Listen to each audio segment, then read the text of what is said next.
Pernah dengar Gavatar Bapak Ibu? Siapa namanya? Apa kepanjangan itu? Nah, Gerakan Fajar Nusantara. Saya memikir itu tadi, itu apalah panjangan Gavatar. Mereka hanya sholat di malam hari. Kalau bahasa lainnya sholat tahajud di malam hari. Tapi sholat 5 waktu mereka tidak sholat. Namanya Gavatar. Gavatar itu gerakan Gerakan Fajar Nusantara tahun 2006, kemudian 2015, dan kemudian itu sangat berlaku di Jawa. Ciledug, Bapak Ibu tahu Ciledug ya? Saya tak pernah ke sana sih, tapi nama tempatnya Ciledug. Itu pengikutnya banyak. Mereka tidak mau sholat. Sholat mereka di malam hari. Baik. Tapi kemudian ada kebalikan Bapak Ibu. Ada kelompok non muslim tapi mereka sholat. Sholatnya lebih banyak daripada kita. Kalau kita sholat 5 waktu, kalau mereka sholatnya 7 waktu. Namanya KOS, Kristen Ortodok Syria. Sholatnya 7. Nah, yang sholatnya pakai joget-jogetan. Ada joget tangan sampai ke bawah, nanti diantuk-antuknya kepala ke bawah. Tapi gerakannya hampir sama. Gerakannya hampir sama. Hanya saja mereka juga pakai mukena, pakai peci juga. Itu kelompok yang sesat tuh. Gavatar itu disesatkan oleh para ulama. Majelis Ulama Indonesia mengatakan ini aliran sesat. Kapan-kapan kita bahas aliran sesat itu. Banyak sekali. Ternyata di Indonesia ini paling laris. Jadi kalau pengen membangun gerakan sesat itu paling laris di 2 tempat. India 1, di sini 1. Itu. Assalamualaikum warahmatullahi wabarakatuh. Alhamdulillahi Rabbil Alamin. Alhamdulillahilladzi an'ama bi ni'matil iman wal islam bihima tatimmu salihat. Ashhadu an la ilaha illallah wahdahu la syarika lah wa ashhadu anna Muhammadan abduhu wa rasuluh la nabiyya ba'd. Puji syukur kehadirat Allah atas limpahan rahmat dengan mengucapkan alhamdulillahi Rabbil Alamin. Berselawat kepada Nabi dengan mengucapkan Allahumma salli ala Muhammad wa ala ali Muhammad fil alamina innaka hamidum majid. Ya ayyuhalladzina amanu taqullaha wa qulu qawlan sadida yuslih lakum a'malakum wa yaghfir lakum dhunubakum wa may yuti'illaha wa rasulahu faqad faza fawzan 'azima. Puji syukur kehadirat Allah atas limpahan rahmat dengan mengucapkan alhamdulillahi Rabbil Alamin. Berselawat kepada Nabi dengan mengucapkan Allahumma salli ala Muhammad wa ala ali Muhammad fil alamina innaka hamidum majid. Baik Bapak Ibu sekalian yang berbahagia, mudah-mudahan di malam hari ini masih Allah kokohkan iman kita, Allah teguhkan hati kita dalam ketaatan, dan mudah-mudahan Allah limpahkan rahmat dan karunia-Nya kepada kita dan keluarga, anak-anak kita menjadi anak-anak yang saleh dan salehah, amin ya rabbal alamin. Orang-orang tua Allah berkahi, Allah limpahkan rahmatnya, keberkahannya, Allah terima amal ibadahnya, amin ya rabbal alamin. Baik Bapak Ibu sekalian yang berbahagia, kita lanjutkan kajian kita di malam hari ini. Malam hari ini kajian kita tentang kitab Al-Kabair dari kitab Imam Syamsuddin Az-Zahabi. Jadi sebenarnya dalam kitab yang lain juga pernah dibahas oleh Syekh Mutawalli Sya'rawi, seorang Grand Syekh atau Grand Al-Azhar, ulama besar di Al-Azhar Mesir, juga menulis satu buku judulnya Al-Kabair, juga merinci daripada kitab Imam Az-Zahabi atau Syamsuddin Az-Zahabi. Baik, kemarin kita sampai pada nomor yang ketiga. Sekarang kita masuk pada nomor yang keempat. Nomor yang ketiga itu tentang sihir. Dan di masjid ini kita membahas tentang sihir itu, dan cukup sudah selesai kita mengkaji tentang sihir. Jadi banyak yang bertanya-tanya tentang sihir, banyak yang bertanya-tanya tentang alam gaib, tentang syaitan, tentang iblis, jin dan lain sebagainya. Bahkan dituliskan dalam satu kitab khusus bagaimana cara jin, iblis dan syaitan itu untuk merasuki, untuk kemudian menjelek-jelekkan, untuk mengajak pada kejelekan. Itu disebut dengan talbisul iblis, tipu daya iblis. Dalam kitab disebut dengan talbisul iblis. Yang saya kalau tak salah itu dibahas kitab itu di Masjid Al-Mu'minin kalau saya tak salah. Judulnya Talbisul Iblis.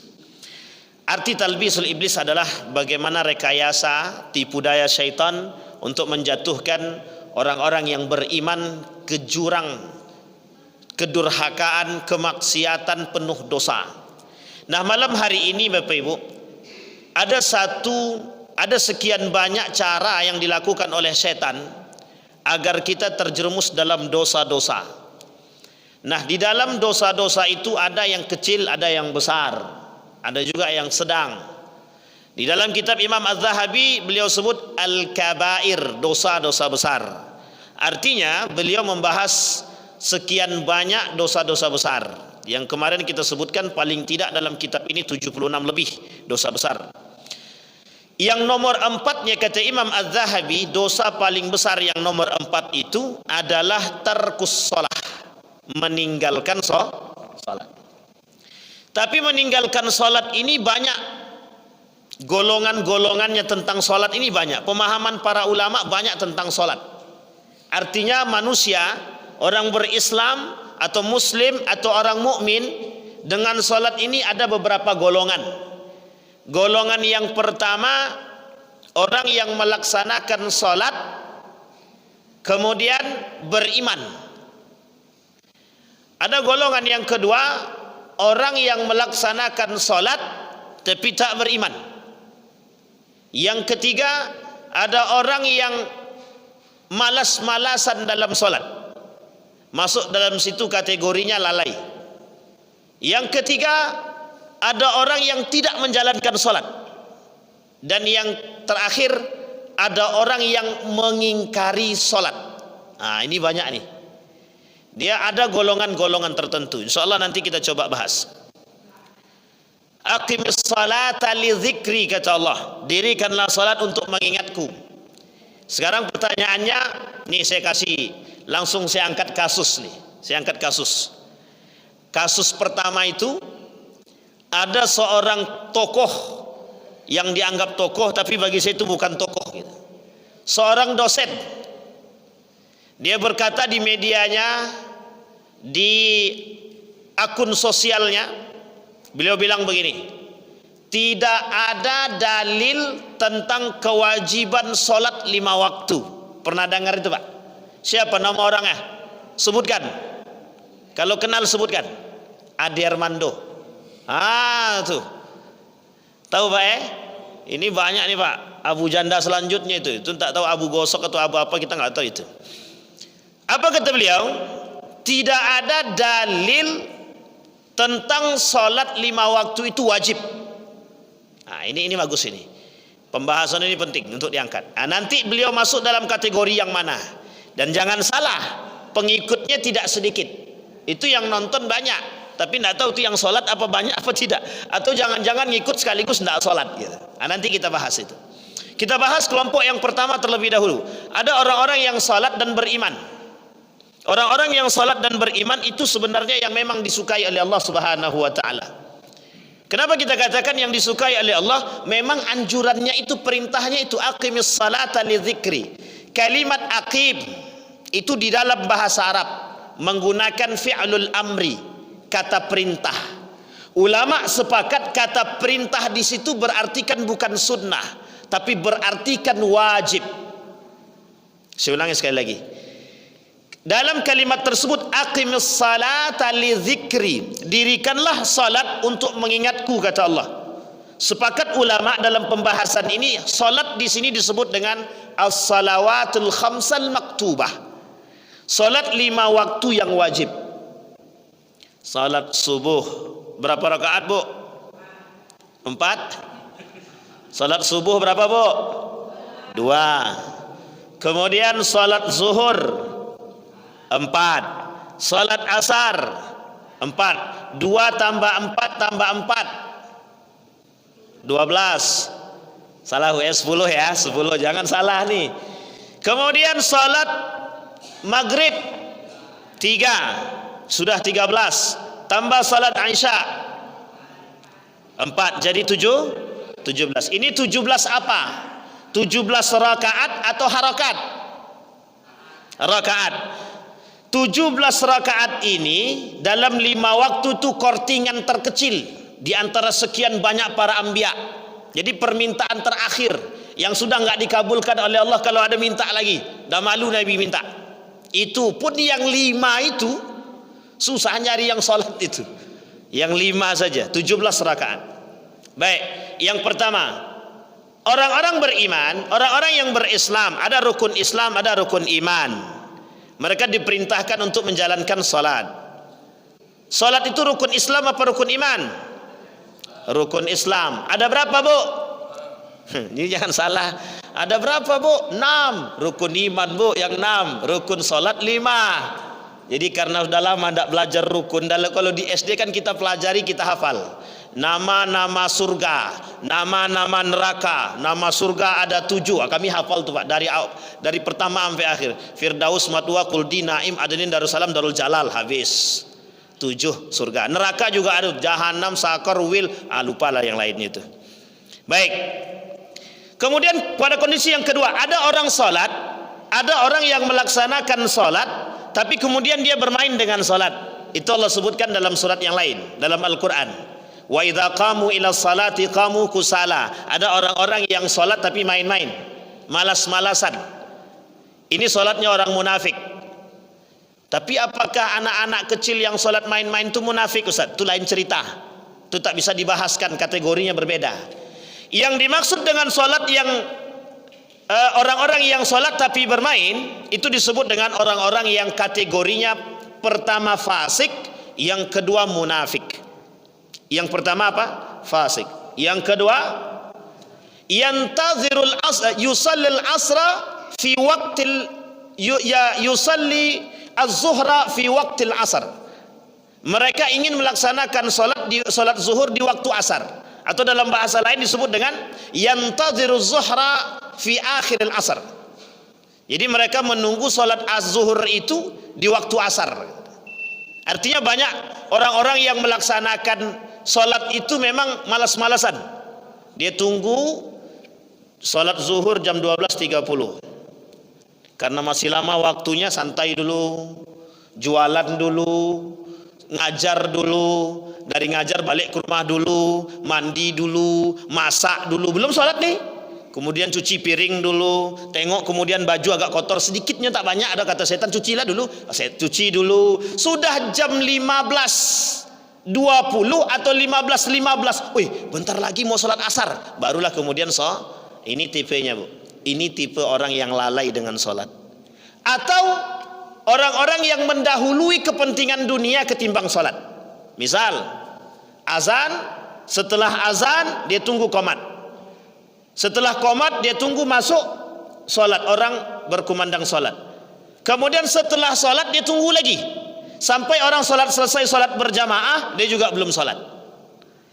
Kemudian sedang ada bisikan, udah nanti dulu nonton TV-nya, sholat dulu. Ketika sedang mau berangkat sholat, tiba-tiba iklan muncul di TV, Shopee 12.12.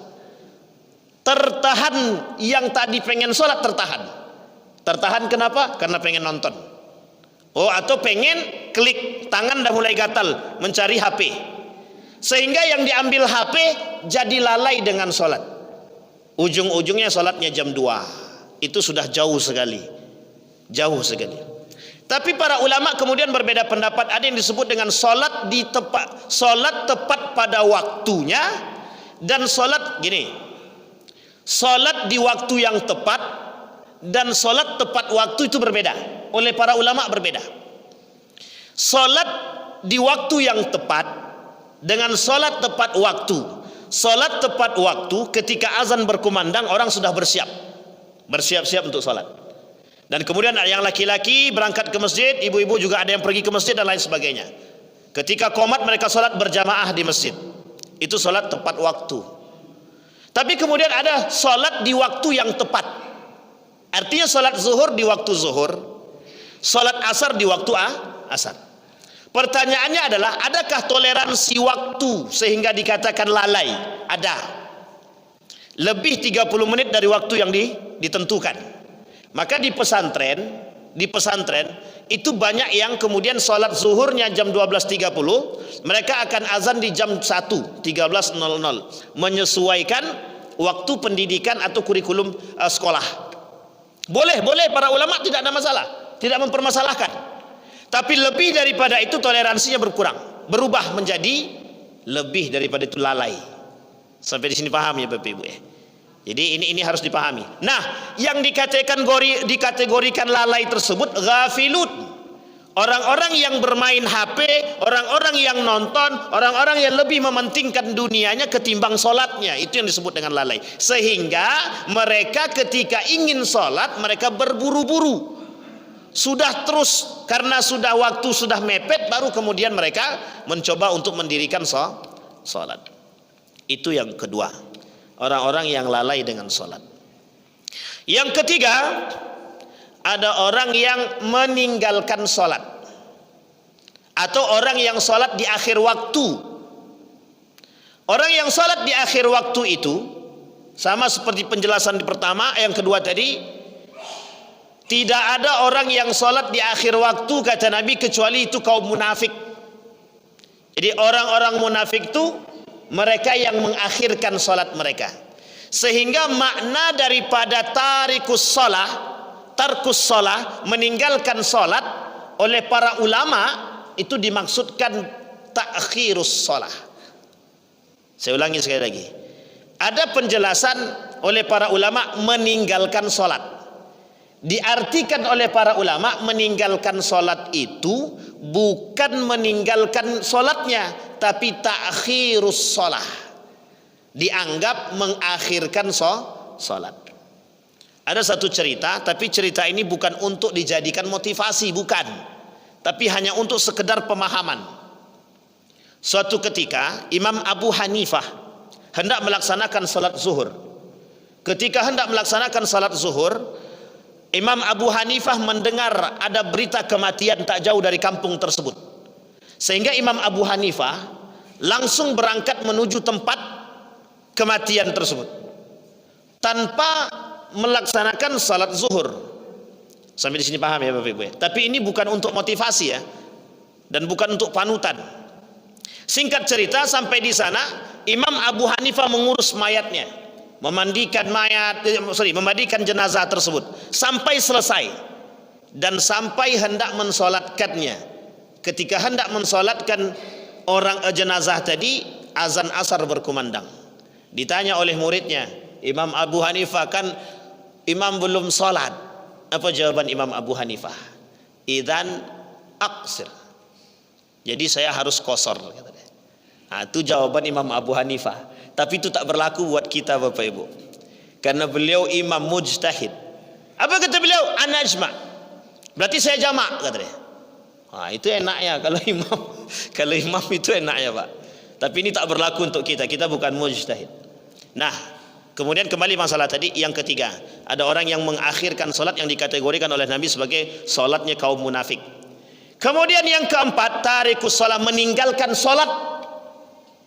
Jadi ada orang yang meninggalkan solat dalam dua kategori, tarikus solat amdan wa tarikus solat ghairu amdin.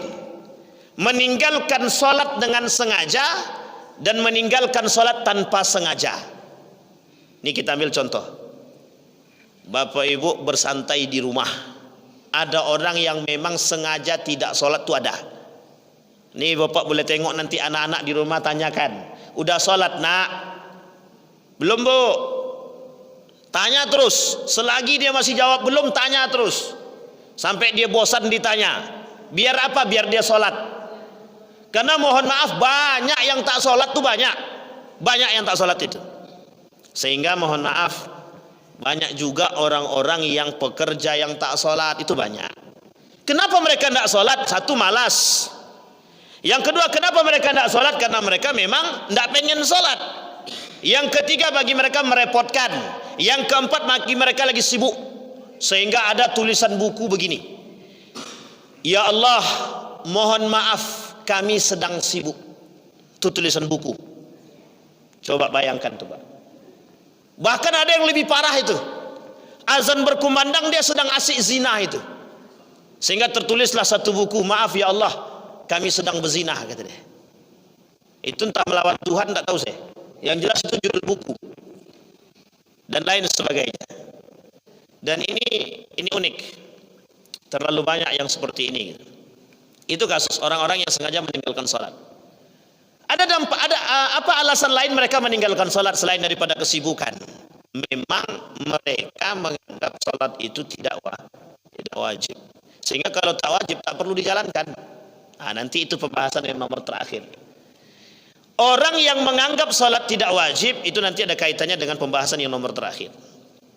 Orang yang meninggalkan sholat dengan sengaja dia tidak berhak qadha. Kata Imam Syafi'i tidak berhak qadha. Ini tolong dipikirkan baik-baik. Dalam mazhab Imam Syafi'i dalam kitab Al-Fiqhul Manhaji mengatakan orang yang sengaja meninggalkan sholat tidak wajib qadha. Jadi yang wajib qadha itu yang mana? Yang nomor 2. Orang yang tidak sengaja meninggalkan sholat disebabkan rufi al-qalam, disebabkan karena ada sebabnya. Sebab pertama, tertidur terlelap sehingga alarm pun tak terdengar, disiram pakai air pun tak bangun, diinjak pun tak mau, tak bangun-bangun. Itu mati atau pingsan tak tahu kita.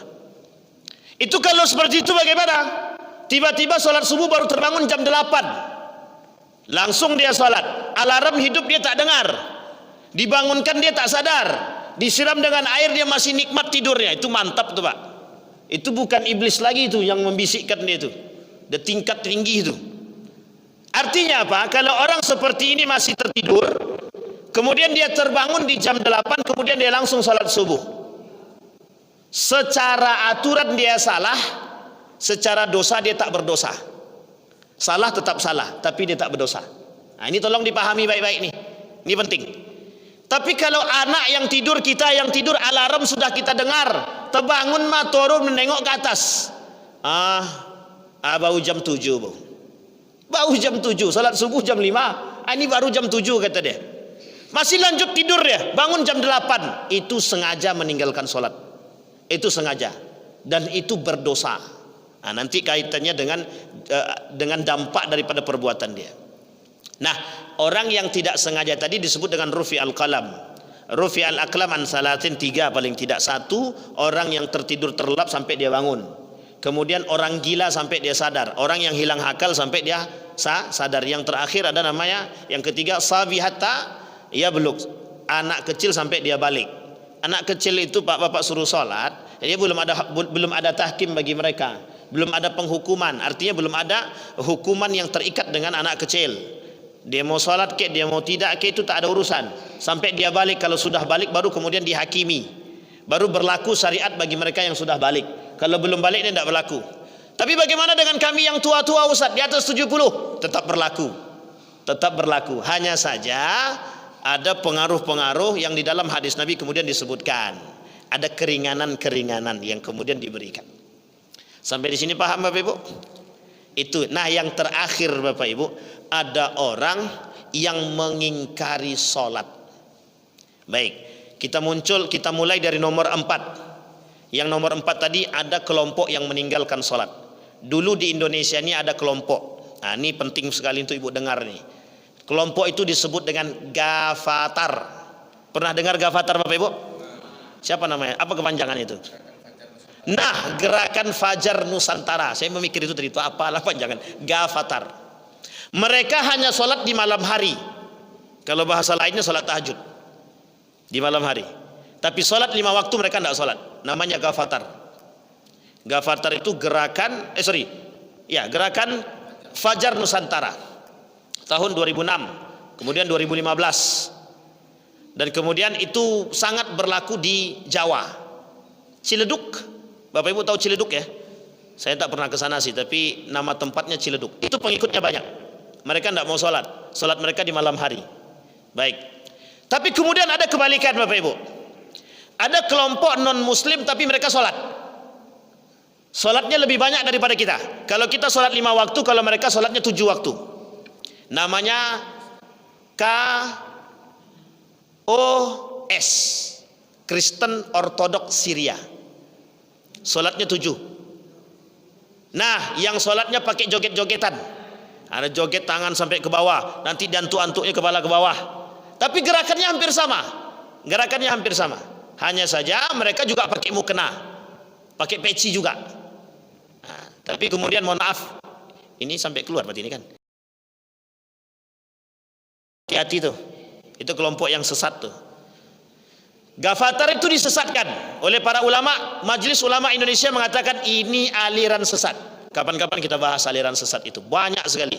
Ternyata di Indonesia ini paling laris. Jadi kalau pengen membangun gerakan sesat itu paling laris di dua tempat. India satu, di sini satu.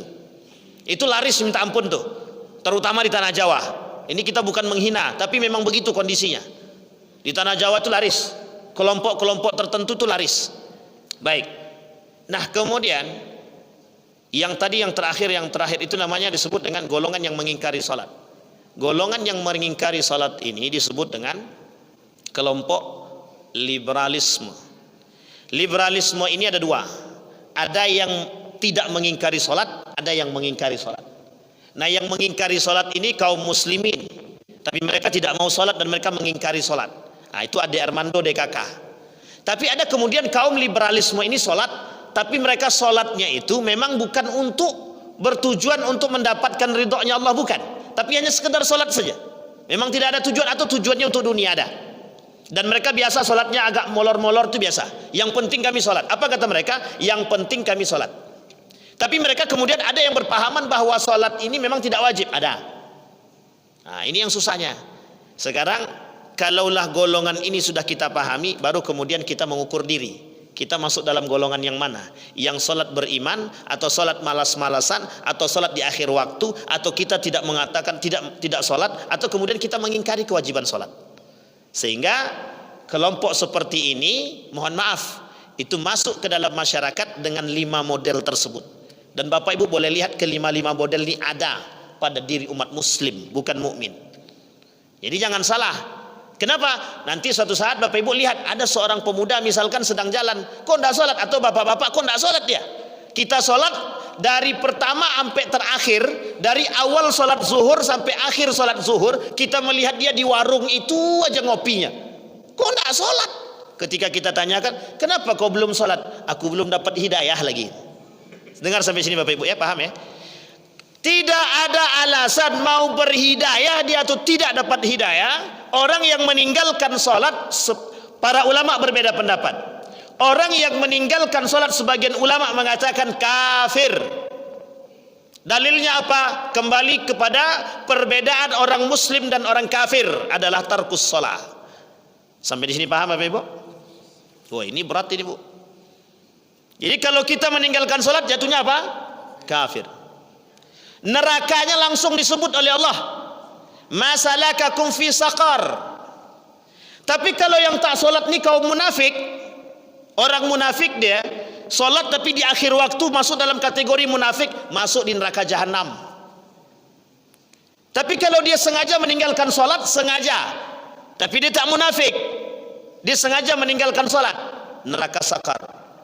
Masalakakum fi saqar, disebutkan di situ. Qalu lam nakum minal musallin, kami bukan termasuk golongan orang-orang yang salat. Ini baru golongan orang yang salat. Orang yang salat berarti dia sengaja meninggalkan salat, dia terindikasi satu penyakit disebut dengan kufur. Sampai sini paham Bapak Ibu? Tapi kemudian para ulama berkata, orang yang meninggalkan salat tidak juga, sebagian ulama mengatakan tidak dihakimi kafir atau keluar daripada Islam, tapi dia cenderung pada kekufuran. Sampai sini paham ya Bapak Ibu ya? Tapi kemudian ada yang kemudian mengingkari. Ada orang yang mengingkari, ada. Itu tadi kaum liberal tadi. Mereka sebagian golongan mereka ada yang mengingkari salat. Apa kata mereka? Salat itu tidak wajib. Tidak ada dalil-dalil tentang kewajiban salat 5 waktu.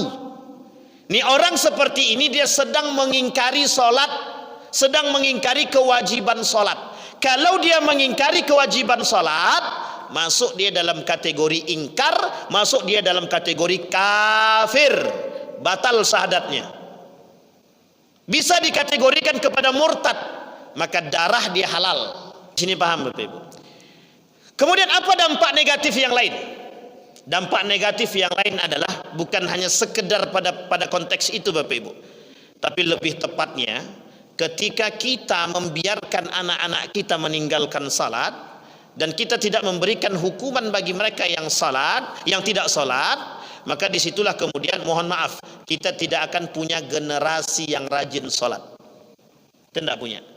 Maka mohon maaf, peradaban Islam itu runtuh bukan hanya karena faktor eksternal luar, tapi juga faktor internal. Internal itu siapa? Umat muslim itu sendiri.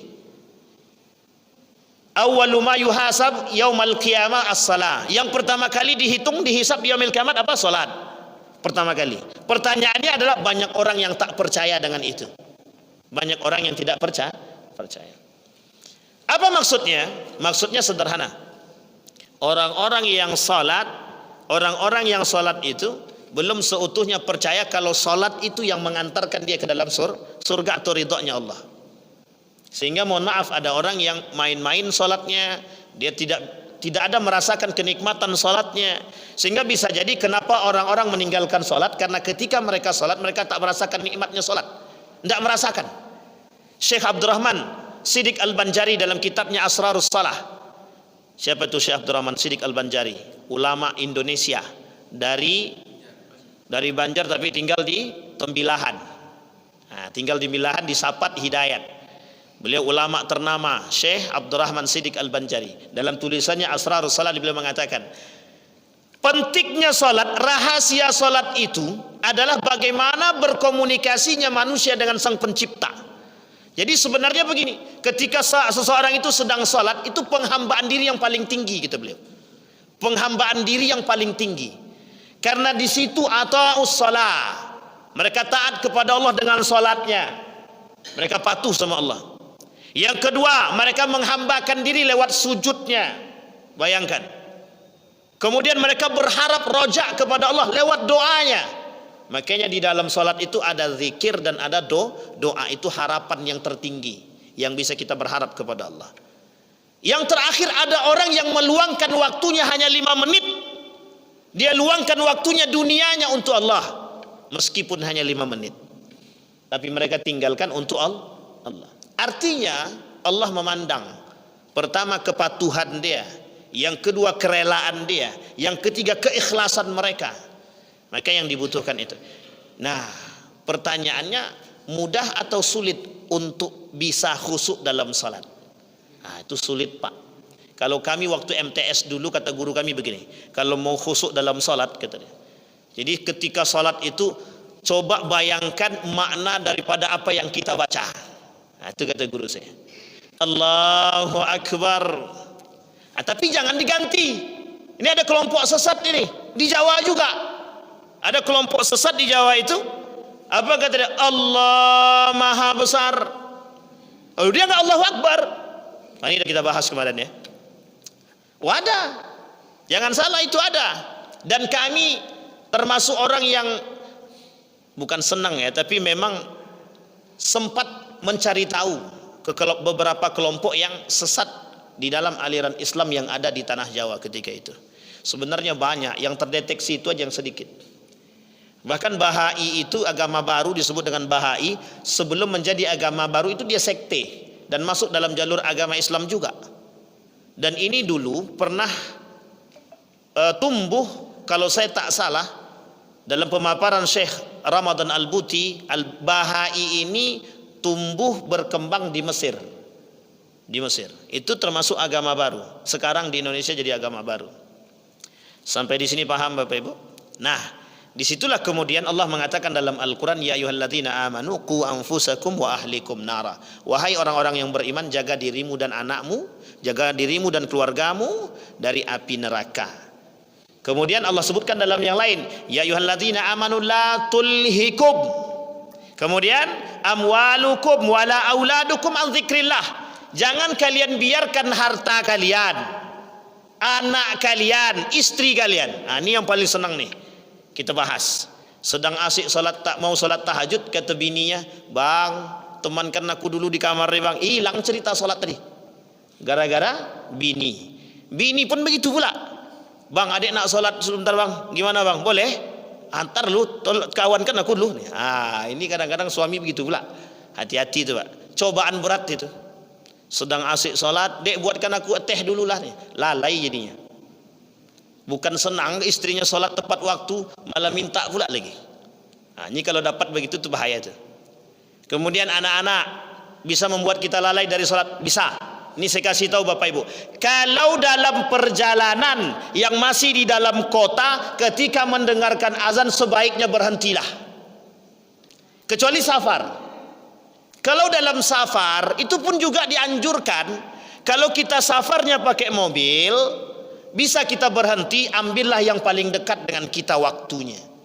Kalau kita sudah keluar dari perbatasan dan kita belum zuhur dan masuk waktu zuhur, berhentilah terlebih dahulu untuk salat. Sekaligus dijamak waktu asar atau dikosor. Selesai. Tapi bolehkah kami jamak takhir? Ya tidak ada masalah. Boleh saja. Tapi yang paling dianjurkan sebisa mungkin ketika kita berhenti, kemudian kita jamak, itu yang lebih baik. Kenapa? Ditakutkan, dikhawatirkan terjadi yang lain. Pernah terjadi satu ketika teman saya bilang, Wan, aneh belum sholat zuhur, aneh belum sholat asar, ini waktu sudah mau maghrib, aneh juga belum sholat maghrib. Rupanya bentar lagi masuk waktu isya. Coba sekarang tinggalnya berapa banyak? Dia cuma sholat di waktu. Sekarang mau ente jamak dari zuhur, dari asar, dari maghrib sampai isya, ente jamak jadi satu. Anak kodok aja lawan, kata dia. Terserah ente lah. Mau ente kodok ke mau ente apa, silahkan. Coba bayangkan Pak. Itu karena apa? Karena kita menganggap remeh sholat. Setan paling suka dengan orang yang meremehkan sholat, itu senang banget dia. Sekali kita meremehkan sholat, wah itu berat sekali untuk melakukan sholat lagi itu. Makanya bahasanya begini Bapak Ibu. Kalau ada orang yang sholatnya 5 waktu di masjid selama 40 hari, sholat 5 waktu 40 hari di masjid, dia itu terlepas dari kemunafikan.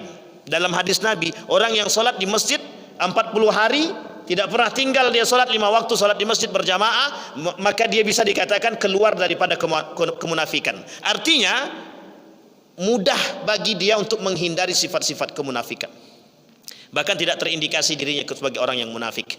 Tetapi coba kemudian setan naik tingkat, cara menghasut manusia naik tingkat dia. Setelah 40 hari kita rajin sholat, kita rajin tahajud, kita rajin duha, sholat 5 waktu. Coba sekali saja tinggalkan sholat. Sekali saja. Sekali kita meninggalkan sholat berjamaah di masjid, maka akan muncul setan dan iblis yang lain akan menghasut, mengatakan untuk besok udahlah nanti lagi sholatnya, tinggal 2 kali. Untuk besoknya lagi tinggal 3 kali. Sehingga kita nanti jarang sekali untuk sholat berjamaah di masjid.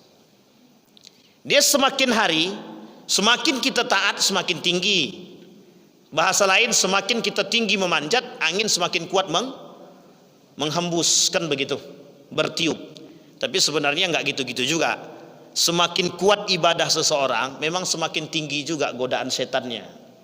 Sehingga dalam kata para ulama itu, kalau dah tinggi itu bukan setan lagi, gitu, iblis yang menghasut lagi sudah. Gitu. Jadi kita perlu berhati-hati. Itu yang kemudian yang keempat. Sampai di sini paham Bapak Ibu? Nah, apa pentingnya sholat? Dampak perbuatan sholat kalau kita meninggalkan sholat. Kalau kita meninggalkan sholat, bisa dipastikan kita punya generasi yang tidak sholat. Kalau kita tidak sholat, kita bisa dipastikan punya generasi yang tidak sholat. Kata para ulama, generasi yang tidak sholat sekarang itu bisa dilihat kepada orang tuanya. Sholat atau tak sholat orang tuanya. Sampai di sini paham Bapak Ibu? Kalaulah anak tidak kita ajarkan dari saat ini untuk sholat, maka akan sulit bagi kita untuk mengajarkan anak sholat. Ini berbeda Bapak Ibu. Ibadah sholat itu tidak sama dengan ibadah puasa, tidak sama dengan ibadah zakat, tidak sama dengan ibadah yang lain. Ini yang paling sulit. Kenapa? Karena salat itu banyak sekali yang harus kita ajarkan kepada mereka. Banyak. Karena kadang kalau sudah salat, terpengaruh oleh lingkungan, tak jadi salat ya.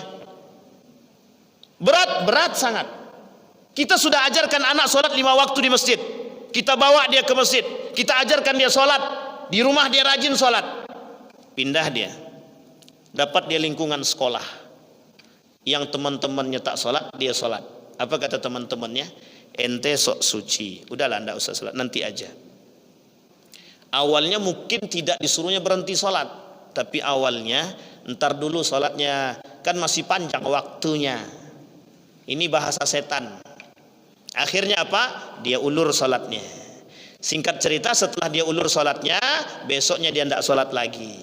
Kenapa tidak sholat lagi? Karena dia lihat kawan-kawannya yang tak sholat tidak diapa-apakan. Coba bayangkan dampak pengaruh perbuatan lingkungan terhadap anak. Berat Pak, berat sangat. Nah, kalau kita tidak punya istiqamah sholat baik di rumah ataupun di masjid, kalau bisa bapak-bapak di masjid, dan itu akan berat Pak. Kenapa? Sudah anak di luar terpengaruh, sementara di rumah kita suruh anak kita sholat. Apa jawaban anaknya? Bapak aja tak sholat gitu. Sekarang kita mau jawab apa? Mau kita marah? Nanti apa yang kita buat itu yang dibuat oleh anak. Apa yang kita buat itu yang dibuat oleh anak. Jangan salah Bapak Ibu. Dan ini kemudian yang menjadi persoalan kita hari ini. Boleh Bapak Ibu lihat, baik instansi sekolah ataupun instansi-instansi yang lain. Bahkan mohon maaf, ada perusahaan-perusahaan yang memang dengan sengaja melarang karyawan-karyawannya untuk sholat. Nih yang kayak gini nih Pak, kita butuh pemerintah untuk dengan tegas memberikan hukuman kepada perusahaan-perusahaan yang membatasi karyawan-karyawannya untuk sholat. Ini kita temukan Pak, mohon maaf kita temukan. Ada karyawan kerja di salah satu perusahaan, bahkan kerja di toko. Ini toko Cina, nggak boleh karyawan itu sholat. Sehingga bingung dia bagaimana mau kabur, itu susah. Wah yang kayak gini nih. Sudah kita susah mengajak orang untuk sholat, tapi kemudian ini tidak diberikan ruang untuk sholat. Nih kemudian untuk masjid kita ingatkan Pak, kalau ada anak kecil datang ke masjid, sekalipun dia bermain di masjid, biarkan Pak. Orang tua jangan merasa terganggu, jangan, karena sulit ngajak anak Pak. Saya lihat sendiri Pak, anak SMK itu saya pernah ngajar di salah satu sekolah di Yogyakarta, itu SMA. Pertama kali saya masuk ke dalam sekolah tersebut, itu anak tuh masih di dalam kantor polisi, habis nusuk gurunya.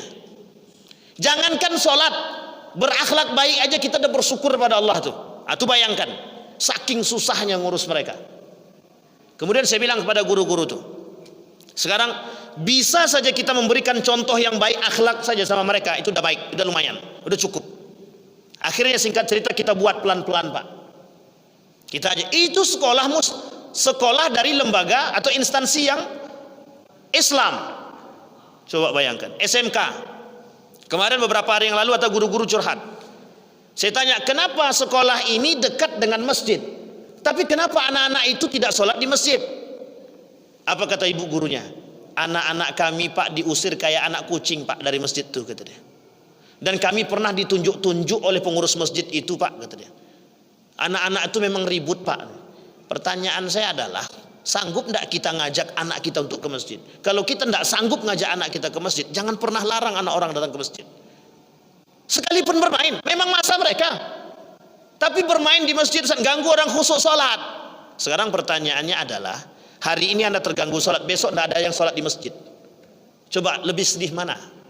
Makanya cara mengatasinya adalah tidak ada masalah. Mohon maaf, di Saudi itu Pak, Bapak lihat tentara-tentara itu manusia yang sudah dewasa yang diurus, bukan anak kecil. Tentara Saudi, sekian banyak jemaah umroh yang datang, itu tentara-tentaranya itu sholatnya di akhir waktu itu. Maaf, bukan di akhir waktu, setelah jemaah sholat baru dia sholat.